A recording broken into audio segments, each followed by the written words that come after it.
ஈடுபட்டவர்கள் மெக்கானிக்குகளாக இருக்கலாம் என போலீசார் தகவல். 8 தனிப்படைகளை அமைத்து தீவிர விசாரணை.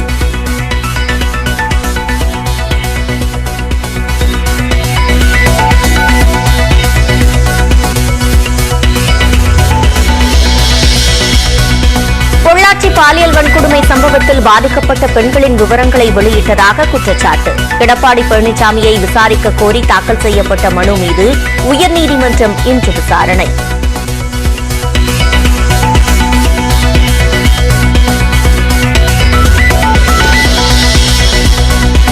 ஜார்க்கண்ட் ஆளுநராக பாஜக மூத்த நிர்வாகி சி.பி. ராதாகிருஷ்ணன் நியமனம்.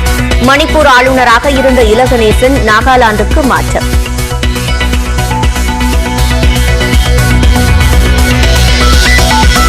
ஆந்திர பிரதேச ஆளுநராக உச்சநீதிமன்ற முன்னாள் நீதிபதி அப்துல் நசீர் நியமிக்கப்பட்டதற்கு காங்கிரஸ் கண்டனம்.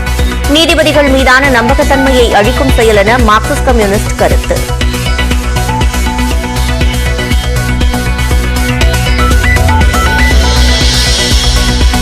திரிபுராவில் பாஜக மீண்டும் ஆட்சி அமைத்தால் கல்லூரி மாணவிகளுக்கு இலவச ஸ்கூட்டர்.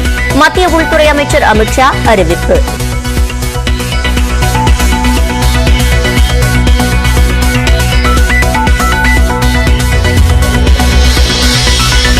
பெங்களூருவில் விமான கண்காட்சியை இன்று தொடங்கி வைக்கிறார் பிரதமர் நரேந்திர மோடி.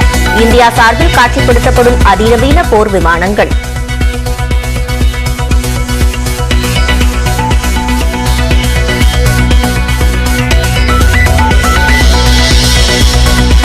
கடலூர் மாவட்டம் திட்டக்குடி அருகே அரசு பேருந்து மோதியதில் கட்டுப்பாட்டை இழந்த கார். ஒரே குடும்பத்தைச் சேர்ந்த 4 பேர் பரிதாபமாக உயிரிழப்பு.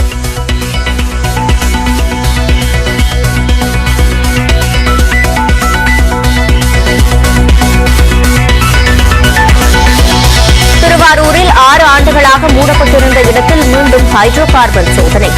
ONGC அதிகாரிகள் முகாமிட்ட நிலையில் விவசாயிகள் கடும் எதிர்ப்பு.